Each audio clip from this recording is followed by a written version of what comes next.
যেহেতু বিএনপি একটা বড় রাজনৈতিক দল, কাজে তাদের যে সারা দেশের নেতা করবে, কোথায় যুব দলের সহযোগিতা লাগবে, কোথায় কি করতে হবে, ছাত্র দল কিংবা বিএনপির মূল দল, যুব দলের বিভিন্ন পর্যায়ের নেতাদের সাথে সালাউদ্দিন ভাই আমাদেরকে সম্পৃক্ত করে দিয়েছিলেন যে রাশিদ কিংবা নূর যেভাবে বলে যেখানে আপনারা ওদেরকে সাপোর্ট করেন।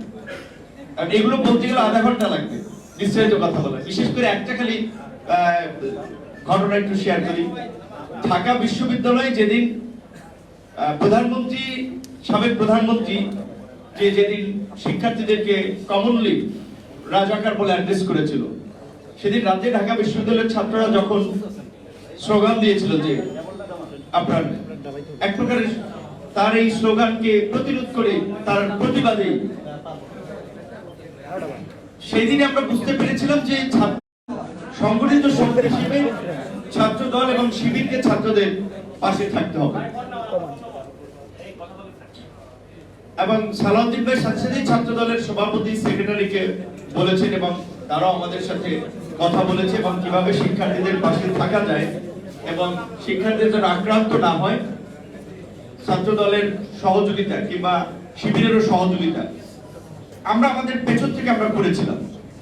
অনেককে এখনো তাদের পরিবার খোঁজ জানে না, তাদের কোনো সুনির্দিষ্ট অপরাধ ছিল না, তাদের অপরাধ ছিল তারা হয়তো আওয়ামী ফ্যাসিবাদের বিরুদ্ধে কথা বলেছে কিংবা রাজনীতি করেছে। বিশেষ করে আপনাদের একজন সহকর্মীর কথা উল্লেখ করেছেন, সাংবাদিক সাগর রুনির কথা।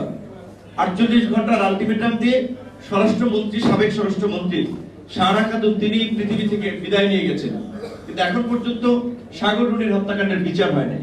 এমনকি সাগর রুনির হত্যাকাণ্ডের এই মুভমেন্টকে ব্যবহার করে ইকবাল সুবহান চৌধুরীরা প্রধানমন্ত্রীর বিশেষ উপদেষ্টা হয়েছেন, সুযোগ সুবিধা দিয়েছেন, কিন্তু সাগর রুনির হত্যার বিচারের জন্য তারা ওইভাবে আর সোচ্চার ছিলেন উপদেষ্টা।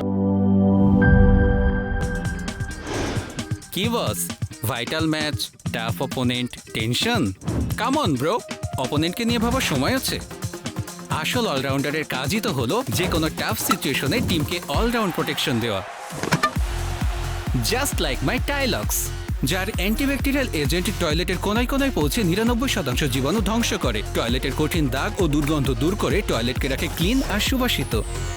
টাইলক্স টয়লেট ক্লিনার, ক্লিন মানেই টাইলক্স।